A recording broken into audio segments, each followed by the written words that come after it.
আসসালামু আলাইকুম প্রিয় খামারি বন্ধুরা। গবাদি পশু পালনে ভিটামিন A, D, 3, E অত্যাবশ্যকীয় কেন এবং ভিটামিন A, D, 3, E কিভাবে কতটুকু খাওয়াবেন এবং ভিটামিন A, D, 3 প্রাণীর দেহে কিভাবে কাজ করে এবং এই ভিডিওতে পরিচয় করিয়ে দেব ভিটামিন A, D, 3 সমৃদ্ধ injection Renasol A, D, 3, E। Renasol A, D, 3, E গরু মোটাতাজাকরণ ও গাভী হিটে আনার জন্য কতটুকু কিভাবে প্রয়োগ করবেন ইত্যাদি বিস্তারিত ও গুরুত্বপূর্ণ তথ্যগুলো জানতে এই ভিডিওতে একটি লাইক দিয়ে এবং চ্যানেলটি সাবস্ক্রাইব করে মনোযোগ দিয়ে শেষ পর্যন্ত দেখুন।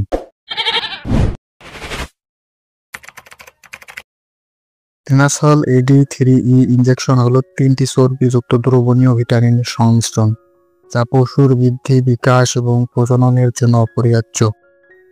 রেনাসল A, D, 3, E ইনজেকশনে প্রতি মিলিতে উপাদান হিসেবে রয়েছে ভিটামিন A, BP 5 লক্ষ international unit, vitamin D3 BP 75,000 international unit, vitamin E USP 50 milligram.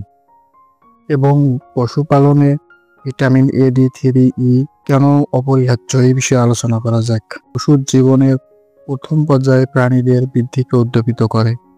Vitamin A ত্বক এবং সেলেসা ঝিল্লির এপিথেলিয়াল কোষগুলির সঠিক কার্যকারিতায় অংশগ্রহণ করে। ভিটামিন A জেরোফথ্যালমিয়া, ক্যারাটোমেলাসিয়া এবং গোধূলি অন্তত্ব তৈরি হতে বাধা দেয়। যৌন গ্রন্থিগুলোর সঠিক কার্যকারিতা এবং প্রাণীর প্রজননের স্বাভাবিক প্রক্রিয়ার জন্য ভিটামিন A প্রয়োজনীয়। ভিটামিন D ক্যালসিয়াম এবং ফসফরাস বিপাকে প্রভাবিত করে। ভিটামিন D কঙ্কাল বা হাড় বিকাশ এবং এতে খনিজ লবণ জমা হওয়াকে প্রভাবিত করে। রিকেট এবং হাড় নরম হওয়া রোধ করে। ভিটামিন E প্রজনন অঙ্গের কার্যকলাপকে প্রভাবিত করে। ভিটামিন E পেশি এবং স্নায়ু কোষকে বিপাকে প্রভাবিত করে। রোগ প্রতিরোধক কোষের কার্যকারিতায় ভিটামিন E গুরুত্বপূর্ণ ভূমিকা পালন করে। ভিটামিন E একটি নির্দিষ্ট অ্যান্টিঅক্সিডেন্ট এজেন্ট রয়েছে। এবার আসা যাক রেনাসল A, D, 3 ইনজেকশন কোন কোন ক্ষেত্রে প্রয়োগ করবেন বা প্রয়োগ করা যায়। ভিটামিনের ঘাটতির চিকিৎসার জন্য রেনাসল A, D, 3 ইনজেকশন নির্দেশিত।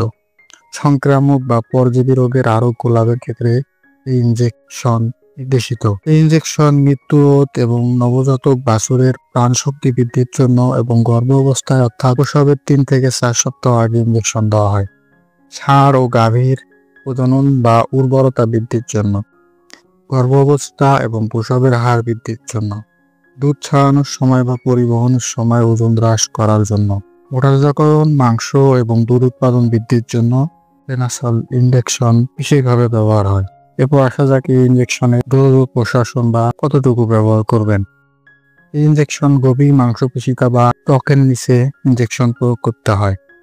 গরু, মহিষ ও ঘোড়ার ক্ষেত্রে 3 থেকে 6 মিলি প্রয়োগ করতে হবে। গরু হিটে আনতে 2 থেকে 5 মিলি এবং বাছুর, ভেড়া ও ছাগলের ক্ষেত্রে 1/2 থেকে 1 মিলি, মুরগির ক্ষেত্রে 0.1 থেকে 0.2 মিলি। গরু মোটাতাজাকরণের ক্ষেত্রে 5 মিলি থেকে সর্বোচ্চ 10 মিলি 7 দিন পর পুশ করতে হবে। রেনাসল A, D, 3, E Renata limited animal health tuition 10 মিলি, 30 মিলি এবং 100 মিলি বোতলে ইনজেকশন ফরম্যাটে সরবরাহ করে। 100 মিলির MRP মূল্য 952 টাকা।